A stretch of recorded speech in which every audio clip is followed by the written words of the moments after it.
அந்த கோடிகள் என்ற சராசரங்கள் அனைத்தையும் அளவுற படைத்து தனது ஆட்சி அழகான முறையிலே அமல்நடத்திக் கொண்டிருக்கும் ஏகவல்லோன் அல்லாஹ்வுக்கே புகழ் அளிக்கும் அல்ஹம்துலில்லாஹ். சாந்தி மார்க்கம் மீது வந்த ஸல்லல்லாஹு அலைஹி வஸல்லம் அவர்கள் மீதும் அன்னார் கொண்டு வந்த உயர்தரமான மார்க்கத்துக்காக தனது காலங்களையும் நேரங்களையும் அதற்காக தியாகம் செய்த அன்னாரின் உத்தம சஹாபாக்கள் அனைவர்கள் மீதும் அன்று தொற்று இன்று வரையும் யார் யாரெல்லாம் அன்னாரின் சுன்னாக்களையும் வழிமுறைகளையும் எடுத்து நடக்குகிறார்களோ, எடுத்து நடக்கப் போகிறார்களோ, அத்தகைய முஸ்லீமான ஆண் பெண் அனைவர்கள் மீதும் அல்லாஹ்வின் சாந்தியும் சமாதானம் எங்களுக்கு உண்டாவதாக. புனிதமான ஜும்ஆவுடைய கடமை நிறைவேற்றுவதற்காக அல்லாஹ்வின் இல்லத்திலே அமர்ந்து கொண்டிருக்கும் அல்லாஹ்வின் நல்லடியார்களே, அன்பின் இஸ்லாமிய சகோதரர்களே, படைத்தவன் ஒருவன், அவனே அல்லாஹ், அவனையே அனுதினமும் அஞ்சிக் கொள்ளுமாறு அடியனுக்கும் அப்பால் உங்களுக்கும் தக்வாவை கொண்டு வசியத் என்னும் நல்ல உபதேசம் நற்கட்டளை பிறப்பிக்கின்றேன். குறிப்பாக தனிமையில் இருக்கும் போது அல்லாஹ் தஆலாவை அஞ்சிக் கொள்ளுமாறு பயந்து கொள்ளுமாறு கேட்டுக்கொள்கிறேன். அன்புக்குரிய சகோதரர்களே, பெரியார்களே, தரப்பட்ட தலைப்பு காலத்துக்கு ஏற்ற ஒரு பொறுமதியான தலைப்பு தான். ஹலால் ஹராமை பேணி எமது வாழ்க்கையை அமைத்துக் கொள்வோம். அன்புக்குரிய சகோதரர்களே, பெரியார்களே, ஹலாலின் மூலமாக சம்பாதிக்கின்ற பொழுது அந்த உடம்பு சுவர்க்கம் செல்லுகிறது. அதை சாப்பிடுவதன் மூலமாக, அந்த சம்பாதத்தின் மூலமாக உழைக்கின்ற உழைப்பு ஹலாலாக அமைகின்ற பொழுது அந்த உடம்பு சுவர்க்கத்துக்கு தகுதியான உடம்பாக மாறிவிடுகிறது. ஹராத்தின் மூலமாக வளர்க்கப்பட்ட உடம்பு, ஹலாத்தின் மூலமாக சம்பாதிக்கப்பட்ட பணம், இவைகளை சாப்பிடுகின்ற பொழுது அந்த உடம்பு நரகத்துக்கு தகுதியானதாக மாறிவிடுகிறது. அன்புக்குரிய சகோதரர்களே, பெரியார்களே, அல்லாஹ் நபியை பார்த்து சொல்லுகிறான், நபிமார்களை பார்த்து சொல்லுகிறான், யா அய்யுஹர் ரசூல், ஏ ரசூல்மார்களே, குலூ மின் தய்யிபாத், நீங்க ஹலாலான உணவை சாப்பிடுங்கள் என்று அல்லாஹ் சொல்லுகிறான். ஹலாலான நபிமார்கள் ஹராத்துல மிகவும் பயந்தவங்க. ஹலாலைத்தான் தனது உணவாக எடுத்துக் கொள்வார்கள், ஹலாலைத்தான் தனது வாழ்க்கையாக எடுத்துக் கொள்வார்கள். அப்படி இருக்கின்ற பொழுது நபிமார்களை பார்த்து அல்லாஹ் சொல்லுகிறார், நபியே நீங்கள், நபிமார்களே, நீங்கள் ஹலாலான உணவை, ஹலாலான சாப்பாட்டை, ஹலாலான சம்பாத்தியத்தை, ஹலாலான உழைப்பை, ஹலாலான நடைமுறைகளை அமைத்துக் கொள்ளுங்கள் என்று அல்லாஹ் சொல்லிவிட்டு வஅமலு ஸாலிஹாத், ஸாலிஹான அமல்களை செய்து கொள்ளுங்கள்.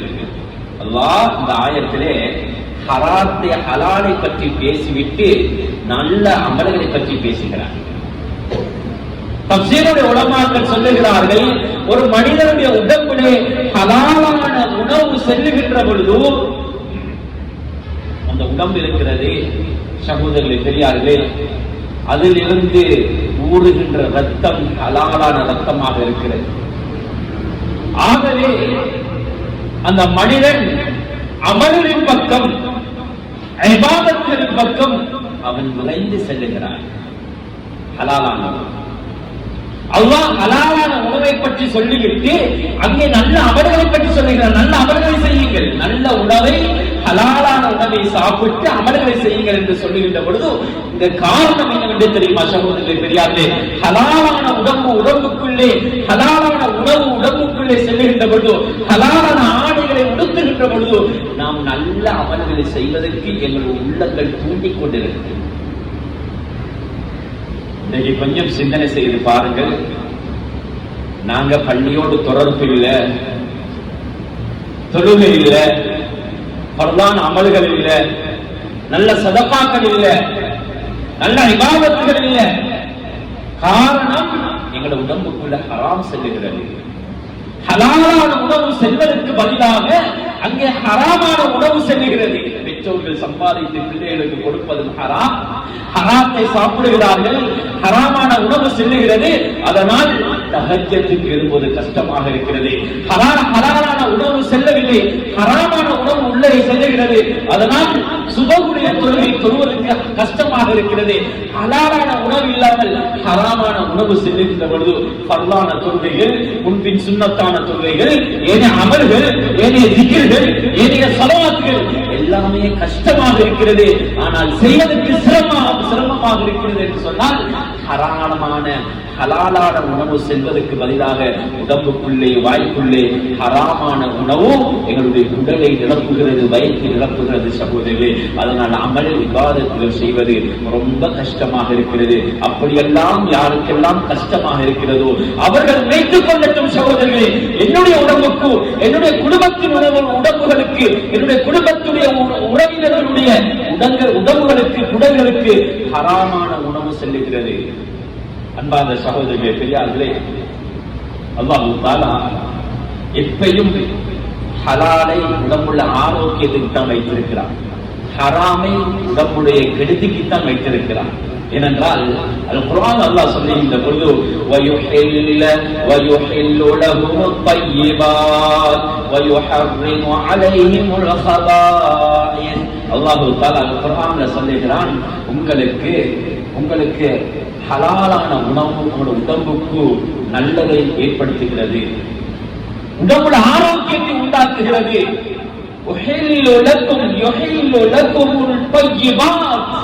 ஹலாலானது உடம்புல நல்லது, ஹலாலானது உடம்பை வளர்க்குகிறது, அது நல்ல முறையில் வளர்க்குகிறது, நோயற்ற வாழ்க்கை கொடுக்குகிறது.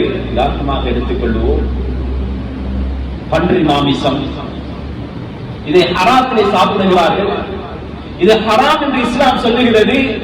அது உடம்புடைய கெடுதியை உருவாக்குகிறது. எத்தனை விஞ்ஞானிகள் இன்று கண்டுபிடித்த உண்மையான விஷயம். ஹராமான உணவு, ஹராமான குடிபானங்கள், அல்லாஹ் குர்ஆன்ல சொல்லுகிறான், அலைஹிமுல் ஹபாயிஸ்,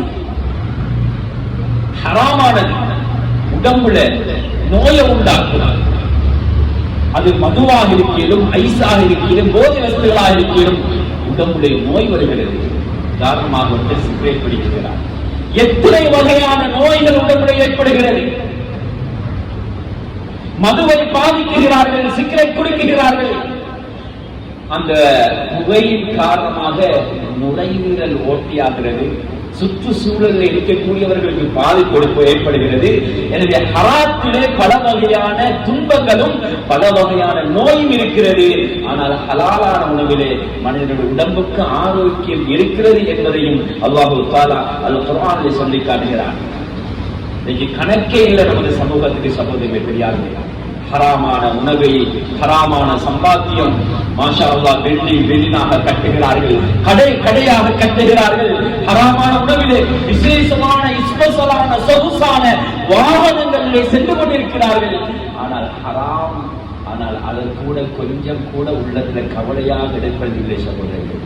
நான் ஹராமான உணவிலே சாப்பிடுகிறேனே, ஹராமான சம்பாதியத்திலே என்னுடைய வீடை கட்டிருக்கிறேனே, ஹராமான உணவிலே ஹராமான பணத்தில் இந்த வாகனத்தை வாங்கி நான் என்னுடைய வாகனத்தை ஓட்டிக் கொண்டிருக்கிறேனே என்ற சிந்தனைகள் கூட இல்லாமல், கணக்கு இல்லாமல் இன்றைக்கு ஹராத்திலே கையை வைத்து அது தனக்கு மக்களுக்கு காட்டுவதற்காக நான் ஒரு பணக்காரன் என்று காட்டுவதற்காக வேண்டி ஹராத்திலே கையை வைத்து இன்றைக்கு உலகத்திலே தன்னை விட பணக்காரர்கள் இல்லை, தான் கண்ணியமானவன் என்று நினைத்துக் கொண்டிருக்கிறார்கள். ரப்புடைய பார்வையிலே இவர்கள் தாழ்ந்தவர்கள் சகோதரர்களே, ரப்புடைய பார்வையிலே இவர்கள் நரகவாசிகள் சகோதரர்களே. லா யதுகுலுல் ஜன்னத ஜஸதுன் ஊதிய பில் ஹராம். ஸல்லல்லாஹு அலைஹி வஸல்லம் சொன்னாங்க, எந்த உடம்பு ஹராத்தின் மூலமாக வளர்க்கப்படுகிறதோ, அது சாப்பிட்டு வளர்க்கப்படுகிறதோ அந்த உடம்பு சுவர்க்கம் போக மாட்டாது. ஜஸதுன் ஊதிய பில் ஹராம் உடம்பு சுவர்க்கம் போகாது. கொஞ்சம் சிந்தனை செய்து பாருங்க. ஹராத்தின் மூலமாக வளர்க்கப்பட்ட உடம்பு இருக்கிறதே, அது நரகம் தான் போகும் என்பதை அல்லாஹ்வின் தூதர் ஸல்லல்லாஹு அலைஹி வஸல்லம் அவங்க அழகாக எங்களுக்கு தெளிவாக சொல்லி காட்டியிருக்கிறார். ஏன் நாங்கள் ஹராமான முறையிலே பணத்தை சேகரித்து இன்னைக்கு ஹஜ்ஜிக்கு போறாரு, உம்ராவுக்கு போறாரு. பார்த்தா 4 பேருக்கு கடன். அவன் வீட்டை சுத்தி வாழான். ஹாஜியாருங்க, ஹாஜியா வெளியே போயிட்டாரு. அடுத்த நாள் வாரான், எங்க அவர் உம்ராவுக்கு போயிட்டாரு. அடுத்த நாள் வாரான், அடுத்த கிழமை வாரான், எங்க ஹஜ்ஜிக்கு போயிட்டாரு. அடுத்த மாசம் வாராரு, ஹஜ்ஜிக்கு போயிட்டாரு. அவர் அந்த காபத்துல்லாவை சுத்தி தவாப் செய்யறாரு. கடன்காரன் இந்த வீட்டை விட்டு சுத்தி அவன் தவாப் செஞ்சு கொண்டிருக்கிறார். அவன் வீட்டை சுத்தி வாரான், கடையை சுத்தி வாரான் கடன்காரன்.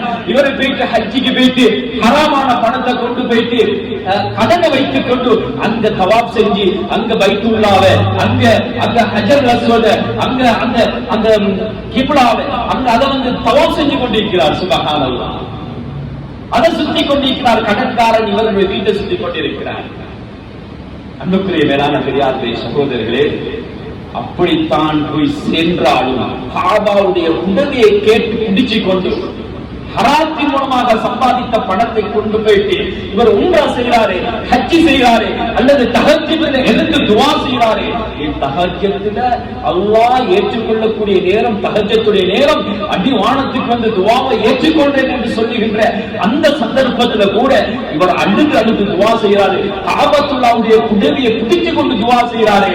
ஆனா சாப்பிடுற சாப்பாடு ஹராம், குடிக்கிற சாப்பாடு, குடிக்கிற பானங்கள் ஹராம், தான் போற வாகனம் ஹராம், தான் இருக்கிற வீடு ஹராம், தான் ஹஜ்ஜிக்கு வந்த பணம் ஹராம், உம்ராக்கு வந்த பணம் ஹராம். காபத்துல்லாவுடைய குடலியை பிடிச்சு கொண்டு யா அல்லாஹ் ஏண்ட பாவத்தை மன்னிச்சுக்கோ, எனக்கு ரஹ்மத் செஞ்சிடு, எனக்கு ரஹ்மத்தை தந்துவிடு என்று அழுது துஆ செஞ்சாலும் ஹராத்தின் மூலமாக சம்பாதித்த உடம்போ, ஹராத்தின் மூலமாக செலவழிக்கப்பட்ட பணம், இந்த துஆ ஏற்றுக்கொள்ளப்பட மாட்டாது. ஸல்லல்லாஹு அலைஹி வஸல்லம் அவங்க சொன்னாங்க. சஅத் இப்னு அபி வக்காஸ் ரலியல்லாஹு தஆலா அவங்க எழுதி கேட்டாங்க, யா ரசூலல்லாஹ் உதுல்லாஹ ஐயஜஅலனி முஸ்தஜாப தஅவா, அல்லாஹ்வின் தூதரே, என்னுடைய துஆ ஏற்றுக்கொள்ளப்படுவதற்கு எனக்கு யா ரசூலல்லாஹ் எனக்கு துஆ செய்யுங்க என்று ஸல்லல்லாஹு அலைஹி வஸல்லம் அவங்கட்ட சஅத் இப்னு அபி வக்காஸ் ரலியல்லாஹு தஆலா அவங்க எழுதி கேட்கிறாங்க. முக்கியமான விஷயம் இது. எல்லாரும் ஆசைப்பட்டது என்ற துஆ ஏற்றுக்கொள்ளப்படணும், என்ற துஆ அல்லாஹ் கபூல் செய்யணும், நான் சும்மா கையை ஏந்தினாலும் என்ற துஆ ஏற்றுக்கொள்ளப்படணும் என்ற விடயம் எல்லாருக்கும் ஆசை. இந்த ஆசையைத்தான் சஅத் இப்னு அபி வக்காஸ் ரலியல்லாஹு தஆலா உள்ளத்துல வச்சாங்க. ரசூலுல்லாஹ்ட்ட கேட்டாங்க, யா ரசூலல்லாஹ் உதுல்லாஹ், எனக்கு துஆ செய்யுங்க யா ரசூலல்லாஹ், என்ற துஆவை அல்லாஹ் கபூல் செய்யணும் என்று சொல்லுகின்ற பொழுது ஸல்லல்லாஹு அலைஹி வஸல்லம் சொன்னாங்க, அத்தி மத்அமக, உன்னுடைய உணவை ஹலாலாக அமைத்துக் கொள், உன்னுடைய சம்பாத்தியத்தை ஹலாலாக அமைத்துக் கொள், தகுல் முஸ்தஜாப தஅவா சொன்னாங்க. ஸல்லல்லாஹு அலைஹி வஸல்லம் அவங்க உன்னுடைய துஆ ஏற்றுக்கொள்ளப்படும். நீ ஹலாலான சம்பாத்தியத்தை சாப்பிட்டு சேகரித்து பணத்தை ஹலாலான முறையில சாப்பிடுறாய், அல்லாஹ் உங்களுடைய துஆவை ஏற்றுக்கொள்வான். சகோதரர்களே, எங்களுடைய துஆ ஏற்றுக்கொள்ளப்படுவதில்லை நாம் எல்லாரும் சொல்லிக் கொண்டு நினைச்சு கொண்டிருக்கிறோம். காரணம் என்னன்னு தெரியுமா? எங்களுடைய வாய்க்குள்ள போற சாப்பாடு, நாங்க சம்பாதிக்கிற சம்பாத்தியம் இது ஹராம் சகோதரர்களே. அதனால எங்களுடைய துஆ ஏற்றுக்கொள்ளப்படுவது இல்லை என்பதையும் இந்த ஹதீஸ் எங்களுக்கு அழகாக ஸல்லல்லாஹு அலைஹி வஸல்லம் அவங்க சொல்லி காட்டினாங்க. ஸல்லல்லாஹு அலைஹி வஸல்லம் அவங்க இன்னொரு ஹதீஸ்ல சொன்னார்கள், லா யதுகுல் ஜன்னத லா யதுகுல் ஜன்னத லஹ்முன் வ தமுன் நபாதா அலா சுஹ். ஸல்லல்லாஹு அலைஹி வஸல்லம் அவங்க சொன்னாங்க, சில உடம்புகள் சுவர்க்கம் போக மாட்டார்கள், அந்த உடம்புல ஓடுகின்ற ரத்தங்கள் சுவர்க்கம் போக மாட்டார்கள். காரணம் என்னவென்று தெரியுமா? அந்த ரெண்டும் ஹலாலான உணவின் மூலமாக வளரவில்லை, ஹலாலான உடம்பின் மூலமாக ரத்தம் ஊறியிருக்கிறது, ஹலாலான உடம்பின் மூலமாக உணவின் மூலமாக உடம்பு வளர்ந்திருக்கிறது. ஸல்லல்லாஹு அலைஹி வஸல்லம் அவங்க சொன்னாங்க, இது சுவர்க்கமே நுழைவதற்கு தகுதி இல்லை, சுவர்க்கம் போகாது, மாறாக நரகம் தான் போகும் என்ற கருத்தை அருமை நாயகம் ஸல்லல்லாஹு அலைஹி வஸல்லம் சொன்னாங்க. அன்பார்ந்த சகோதரர்களே, பெரியார்களே, இப்ப நானும் நீங்களும் கொஞ்சம் சிந்திக்க வேண்டும். இன்றைக்கு எங்களை சம்பாத்தியம் எப்படி இருக்கிறது? இந்த கொடுக்கல் வாங்கல் எப்படி இருக்கிறது? நான் ஹலாலான முறையில் சம்பாதிக்கிறேனா, ஹராமான முறையில் என்னுடைய கொடுக்கல் வாங்கல் இருக்கிறா என்பதை நாம் எல்லாரும் சிந்திக்க வேண்டும். சலஃபு சாலிஹ்களுடைய மனைவிமார்கள் என்ன செய்வாங்க என்று தெரியுமா? ஒவ்வொரு நாள் நாங்க வீட்டை விட்டு வியாபாரத்துக்கு செல்றோமே, வீட்டை விட்டும் சம்பாதிப்பதற்காக வீட்டை விட்டும் செல்றோமே காலையில. இதே போல சலஃபு சாலிஹ்களுடைய மனைவிமார்கள், அவர்களுடைய கணவன்மார்கள் வீட்டை விட்டும் செல்லுகின்ற பொழுது மனைவி சொல்லுவா கணவனை பார்த்து, இய்யாக ஹஸ்பல் ஹராம், இய்யாக ஹஸ்பல் ஹராம், என்னுடைய கணவனே நான் உங்களுக்கு எச்சரிக்கை செய்கிறேன், நான் உங்களுக்கு எச்சரிக்கை செய்கிறேன், ஹராமான உணவை ஹராமான சம்பாத்தியத்தை எங்களுக்கு கொண்டு வந்து தந்து விடாதீர்கள். فإنا نصبر على حر النار فإنا نصبر على جوع. என்னுடைய கணவனே ஹராமான உணவை கொண்டு வந்து விட வேண்டாம், ஹராமான சம்பாத்தியத்தை எங்களை வீட்டுக்கு கொண்டு வந்து விட வேண்டாம். ஏனென்று தெரியுமா? பசியோடு பட்டினியோடு இருந்து அந்த பசியையும் பட்டினியையும் வருகின்ற பொழுது நாங்கள் பொறுத்துக் கொள்வோம், பொறுமையாக இருந்து கொள்வோம். ஆனால் வலா நஸ்பிரு அலா ஹர்ரி நார், நரகத்துடைய நெருப்புல வெந்து கருகிற அந்த விஷயத்தை எங்களுக்கு பொறுமையாக சாதித்துக் கொள்ள முடியாது, சகித்துக் கொள்ள முடியாது. ஆனால் உலகத்தில் பசினியோடு பசியோடு இருந்து என்னுடைய கணவனே நாங்கள் இருந்து இலையாவது மண்ணையாவது கொடையாவது சாப்பிட்டுட்டு எங்களுக்கு நாங்க காலத்தை ஓட்டிக்கொள்ள முடியும், பசியை பொறுத்துக் கொள்ள முடியும். ஆனால் நரகத்துடைய நெருப்பை எங்களுக்கு பொறுமையோடு அங்கு இருக்க முடியாது என்று கணவன்மார்கள் வெளியாத பிசினஸுக்கு, அவர்கள் வியாபாரத்துக்கு, சம்பாத்தியத்துக்காக வேண்டி, தொழிலுக்காக வேண்டி செல்லுகின்ற பொழுது கணவன்மார்களை பார்த்து அந்த சலஃபு சாலிஹ்களுடைய மனைவிமார்கள் இவ்வாறு உபதேசம் செய்வார்கள். சகோதரர், அன்புக்குரிய மேலான பெரியார்களே, சகோதரர்களே, எப்பயாவது என்னுடைய மனைவி இந்த விடயத்தை பற்றி சொல்லியிருக்கிறாரா? நாம் வெளியிலே பிரயாணத்தில் நாம் சம்பாதிப்பதற்காக வேண்டி செல்லுகின்ற பொழுது சொல்லியிருக்கிறார்களா? காரணம் ஹலால் ஹராமை பற்றி என்னுடைய மனைவி பிள்ளைகளுக்கு நாம் சொல்லவில்லை சகோதரர்களே. அதனை சாப்பிட்டால் அதனை விளைவு எவ்வளவு என்று சொல்லவில்லை. நல்லதை பிள்ளைகளுக்கு சொல்லிக் கொடுக்கவில்லை சகோதரர்களை, மனைவிமார்களுக்கு. அன்பான மேலான பெரியார்களே, சகோதரர்களே, உமர் பின் அப்துல் அசீஸ் ரஹ்மத்துல்லாஹி தஆலா அவர்கள் பொறுப்பு கொடுக்கப்படுகிறது. அன்புக்குரிய சகோதரர்களே, பெரியார்களே, உமர் பின் அப்துல் அசீஸ் ரஹ்மத்துல்லாஹி தஆலா அவர்கள் தன்னுடைய மனைவிக்கு சொல்லுகிறார்கள், பாத்திமாவுக்கு நீ இப்ப உன்னுடைய தந்தையுடைய வீட்டுக்கு பேசி விடுங்கோ. தந்தை எல்லாம் அரசன்மார்கள், தந்தை அரசர், சகோதரர் அரசர்கள், கலீஃபாக்கள் சொன்னார்கள், மனைவியை பார்த்து, பாத்திமாவே நீ உன்னுடைய வீட்டுக்கு சென்று விடு, உன்னுடைய தந்தையுடைய வீட்டுக்கு சென்று விடு.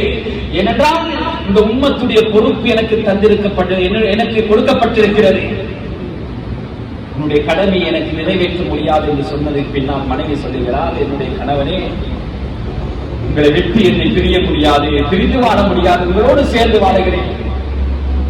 என்ன கடமைகள் என்ன என்னுடைய விடயத்திலே நீங்கள் எது செய்தாலும் நான் பொறுத்துக் கொள்கிறேன். என்னுடைய கடமைகளே வீணாக்கிய ஒருத்தராக நான் உங்களை கருத மாட்டேன் என்று சொன்ன பின்னால் மனைவியை தன்னோடு சேர்த்துக் கொள்கிறார்கள். அடுத்தபடியாக சொல்லுகிறார்கள், இருந்தாலும் அரசனுடைய மகளே, கலீஃபாக்களுடைய மகளே, கலீஃபாவுடைய மகளே, நானா தம்பி, தாத்தா, தங்கச்சி, நானா தம்பி எல்லாம் பெரிய கலீஃபாக்கள், எவ்வளவு சொத்து இருக்கும், செல்வம் இருக்கும், சுபஹானல்லாஹ், கோடிக்கணக்கு பொறுமதியான நகைகள். சொன்னார்கள், என்னுடைய அருமை மனைவியை பாத்திமாவே, நீங்க உங்களோட கையில் இருக்கக்கூடிய, காலில் இருக்கக்கூடிய நகைகள் எல்லாத்தையும், கழுத்துல போட்டு இருக்கக்கூடிய நகைகள் எல்லாம் இதோ பைத்துல் மால் இருக்கிறது, பைத்துல் மாலோடு சேர்த்து விடுங்க. எனக்கு பயமாக இருக்கிறது, உங்களுடைய அந்த பைத்துல் மாலுடைய பணத்திலே நான் எடுத்து விடுவேனோ என்ற பயம் இருக்கிறது.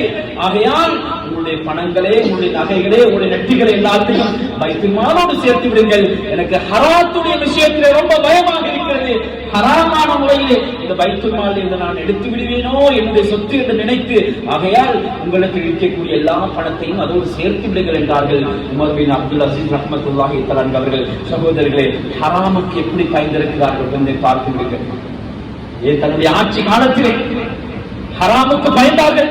பைத்துல்மாலுடைய பணத்தை நான் எடுத்து விடுவேனோ அல்லது பைத்துல்மாலுடைய சொத்தை நான் பாதித்து விடுவேனோ என்ற பயத்தின் காரணமாக பைத்துல்மாலுடைய கணக்குகளை வழக்குகளை பார்க்கின்ற பொழுது அவர்கள் என்ன செய்வார்கள் என்று தெரியுமா? கணக்கில் ஒரு விளக்கை எடுத்து வாங்கி விளக்கொன்றை பத்த வைத்து அந்த விளக்கிலே கணக்குகளை பார்ப்பார்கள். பைத்துல்மாலிலிருந்து எடுக்க மாட்டார்கள். மிக சர்வசாதாரணமாக சுப்ஹானல்லாஹ் சில பள்ளியுடைய நிர்வாகம் கணக்கில்லாமல் பைத்துல்மாலுடைய பணத்தை எடுத்து பள்ளியுடைய சொத்துக்களை எடுத்து தன்னுடைய வீட்டை கட்டுவதும் கடையை கட்டுவதும் அல்லது தெரிந்தவர்களுக்கு கொடுப்பதும் மஸ்ஜிதில் இலங்கையுடைய மஸ்ஜிதில் அதிகமாக நடக்கக்கூடிய விடயம் சகோதரர்களே. தெரிந்தவனுக்கு கடையை கொடுப்பதும் குறைந்த விலைக்கு கொடுப்பதும் பள்ளியுடைய சொத்து செல்வம் என்றால் கணக்கில்லாமல் இருப்பதும் ஹராமை பற்றி கவலை இல்லை, ஹராமை பற்றி கவலை இல்லை. எனவே நான் ஹராத்திலே சம்பாதிக்கிறேனா ஹராமில் சம்பாதிக்கிறேனா என்ற கவலை கூட இல்லாமல் இன்று சில சகோதரர்கள் இன்றைக்கு அப்படித்தான் வாழ்ந்து கொண்டிருக்கிறார்கள். சகோதரர்கள் பெரியார்கள், அருமை நாயகம் ஸல்லல்லாஹு அலைஹி வஸல்லம் அவர்கள் சொன்னார்கள், புகாரியுடைய ரிவாயத், ஸல்லல்லாஹு அலைஹி வஸல்லம் அவங்க சொன்னாங்க, يأتي على الناس زمان لا يبالي المرء بما أخذ المال من الحرام أم من حرام அமினல் ஹலாலி அம்மின் ஹராம். கியாமத் நாள் நெருங்குகின்ற பொழுது சில மனிதர்கள் எப்படி பணத்தை சம்பாதிப்பார்கள் என்று தெரியுமா? நான் அந்த பணத்தை ஹராத்தின் மூலமாக சம்பாதித்தேனா அல்லது ஹராமா ஹலாலா என்று கூட பொருட்படுத்தாத ஒரு நிலைமை இந்த உலகத்திலே உருவாகும். அதுவரைக்கும் கியாமத்துடைய நாள் வராது என்று ஸல்லல்லாஹு அலைஹி வஸல்லம் அவர்கள் சொன்னார்கள். ஹராம் இது ஹராமா இது ஹராமா என்று கூட சிந்திக்க மாட்டான். இது ஹலாலான முறையிலே சம்பாதிக்கிறேனா என்று கூட சிந்திக்க மாட்டான். எப்படி வந்தாலும் பரவாயில்லை, என்னுடைய பொக்கெட் என்னுடைய மணி எனக்கு நிறைந்தால் போதும் என்று நினைப்பார்கள். அப்படியான நாள் வரும் கியாமத் நாள் நெருங்குகின்ற பொழுது இந்த அருமை நாயகம் ஸல்லல்லாஹு அலைஹி வஸல்லம் அவர்கள் சொன்னார்களே, அன்புக்குரியவர்களே, அன்றைய விடயம் அன்று சொன்னார்கள். 1400 வருஷத்துக்கு முன்னால் 14 நூற்றாண்டுகளுக்கு முன்னால் சொன்ன விடயம் இன்று நாம் பார்க்கக்கூடியதாக இருக்கிறது. யாரை அடித்தாலும், யாருடைய வயிற்றிலே கட்டினாலும், யாருடைய தலையிலே கட்டினாலும், யாருடைய வயிற்றிலே அடித்தாலும் பரவாயில்லை, நான் நிம்மதியாக இருக்க வேண்டும், நான் சந்தோஷமாக இருக்க வேண்டும், எனது குடும்பம் சந்தோஷமாக இருக்க வேண்டும், என்னுடைய பிள்ளைகள் சந்தோஷமாக இருக்க வேண்டும் என்றுதான் இன்று ஒரு மனிதன், ஒரு முஸ்லிம் நினைக்கின்ற ஒரு கவலையான கசப்பான உண்மையை நான் நீங்கள் விளங்கிக் கொண்டிருக்கிறோம் சகோதரர்களே. அன்பான மேலான பெரியார்களே, சகோதரர்களே, அல்லாஹ் தஆலா நபிமார்களை பார்த்து சொல்லுகிறான், ஏ ஈமான் கொண்டவர்களே, ஏ ரசூல்மார்களே, ஹலாலான உணவை நீங்கள் சாப்பிடுங்கள் என்று சொல்லுகிறானே சகோதரர்களே. எங்கே அப்படி என்றால் நபிமார்களுக்கு அவ்வாறு சொல்லுகிறான் என்று சொன்னால் என்னை போன்று உங்களை போன்றவர்கள் எவ்வளவு சிந்திக்க வேண்டும், எத்தனை விடங்கள் சிந்திக்க வேண்டும். இது ஹராமா ஹலாலா என்று ஒரு முறை இல்லை, 1000 முறை சிந்திக்க வேண்டிய ஒவ்வொரு விடயங்களும் இருக்கிறது சகோதரர்களே, பெரியார்களே, கண்ணியத்துக்குரிய மேலான பெரியார்களே, கண்ணியத்துக்குரியவர்களே. ஏனென்று சொன்னால் அருமை நாயகம் ஸல்லல்லாஹு அலைஹி வஸல்லம் அவங்க சொன்னாங்க, இன்னும் ஏராளமான ஹதீஸிலே ஹலாலை பற்றி எச்சரிக்கை, ஹராமை பற்றி எச்சரிக்கையாக இருங்கள் என்றெல்லாம் சொல்லியிருக்கிறார்கள். சொன்னார்கள், இன்னல் ஹலால பய்யினுன் வ இன்னல் ஹராம பய்யினுன். ஏ மனிதர்களே, எங்களை பார்த்து சொன்னார்கள், ஏ மனிதர்களே, முஸ்லிம்களே, ஹலால் எது, ஹராம் என்று எது என்று உங்களுக்கு தெளிவாக சொல்லப்பட்டிருக்கிறது. குர்ஆன் ஹதீஸ் தெளிவாக சொல்லப்பட்டிருக்கிறது.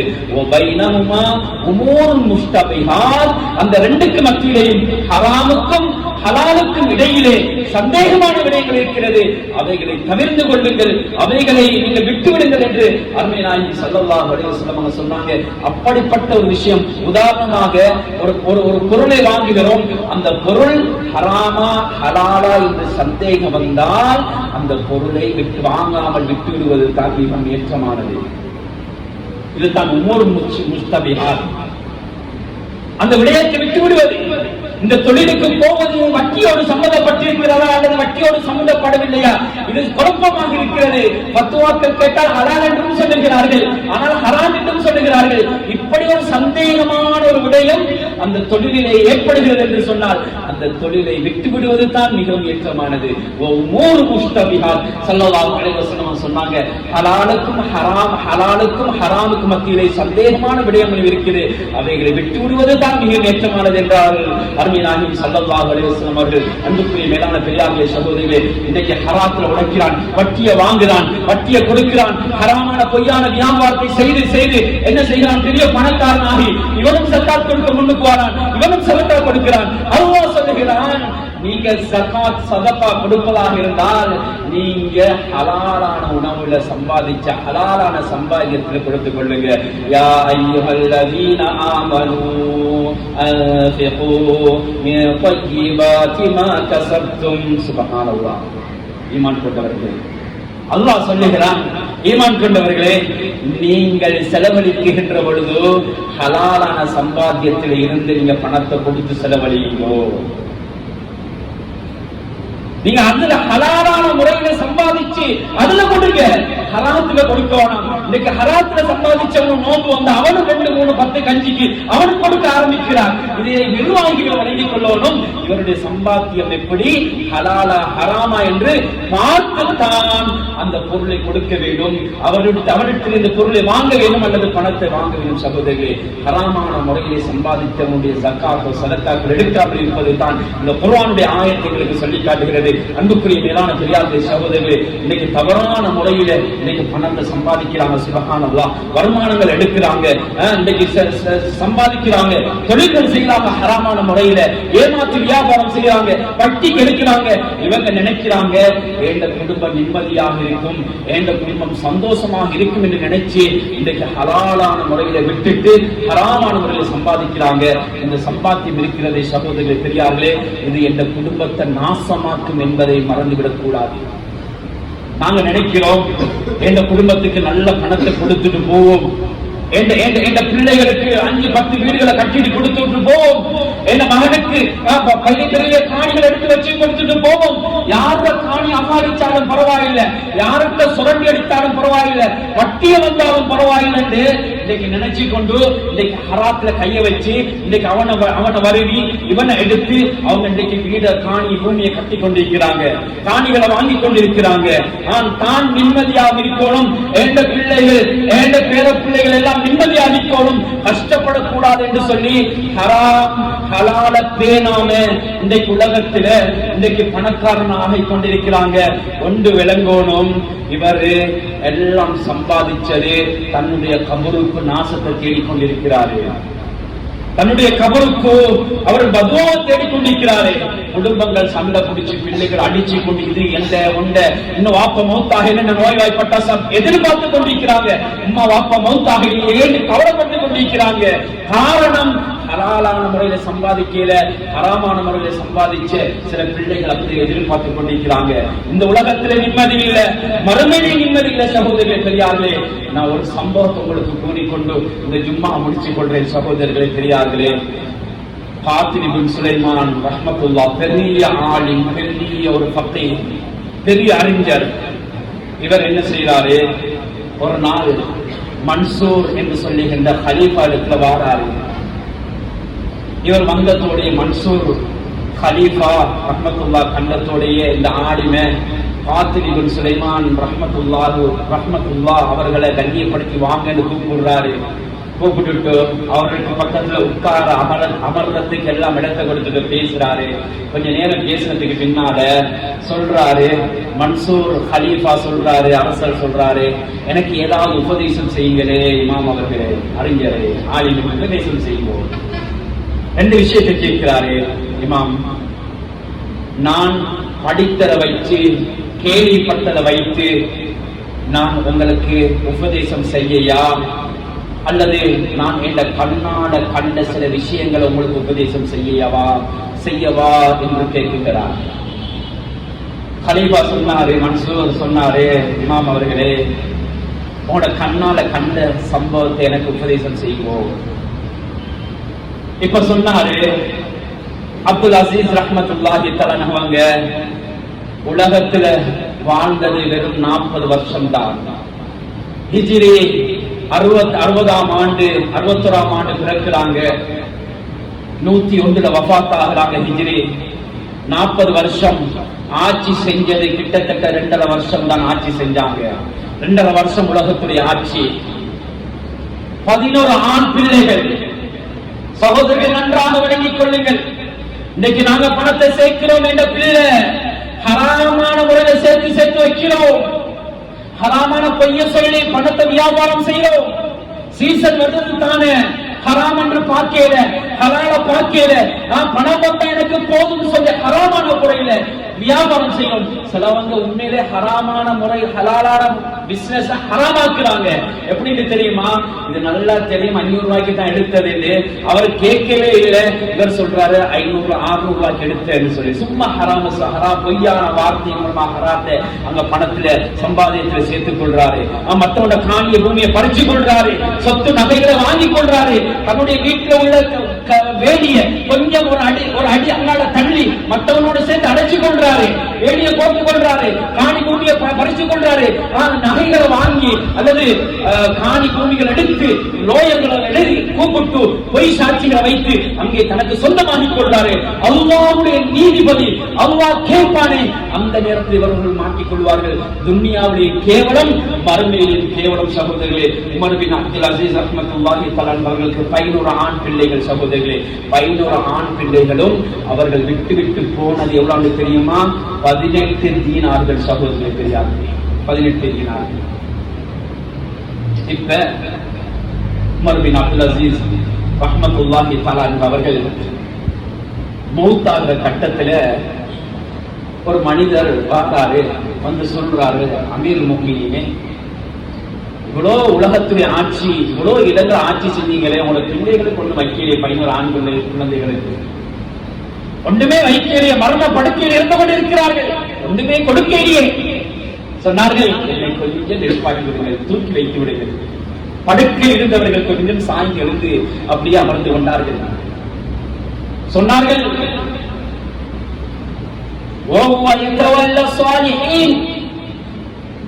அல்லாஹ் குர்ஆன்ல சொல்றார், நல்ல பிள்ளைகளுக்கு, நல்ல சாலிஹான மக்களை அல்லாஹ் பொறுப்பளிக்கிறார். நான் இந்த 11 பிள்ளைகளின் ஆண் குழந்தைகளை நல்லவர்களாக வளர்த்திருக்கிறேன்.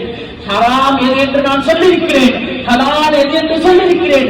ரெண்டையும் ஹலாலான உணவை சாப்பிடுங்கள் என்று சொல்லியிருக்கிறேன். ஹராத்தை விட்டு பயந்து கொள்ளுங்கள். நான் நல்லதை சொல்லி என்னுடைய பிள்ளைகளை வளர்த்திருக்கிறேன் என்று சொல்லிவிட்டு சொன்னார்கள், என்னுடைய குழந்தைகள் நல்ல சாலிஹான குழந்தைகளாக இருந்தால் என்னுடைய குழந்தைகள் அல்லாஹ் அவர்களை பொருட்படுத்த அல்லாஹ் பணக்காரனாக ஆக்குவான், அல்லாஹ் சிறந்த முறையில் அவர்களை வாழ வைப்பான்.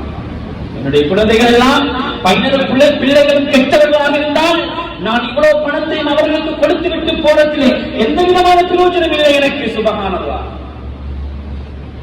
அன்புக்குரிய மேலான பெரியார்களே, சகோதரர்களே, அதுக்கு பின்னால இமாம் முகாத்தில் இப்னு சுலைமான் ரஹ்மத்துல்லாஹி தஆலா அவர்கள் ரஹ்மத்துல்லாஹ் இமாம் சொல்லுகிறார்கள், மன்சூரை பார்த்து, ஹலீஃபாவை பார்த்து சொல்லுகிறார்கள், நான் ஒரு நாள் மஸ்ஜிதில் இருந்து வெளியே வருகிறேன்.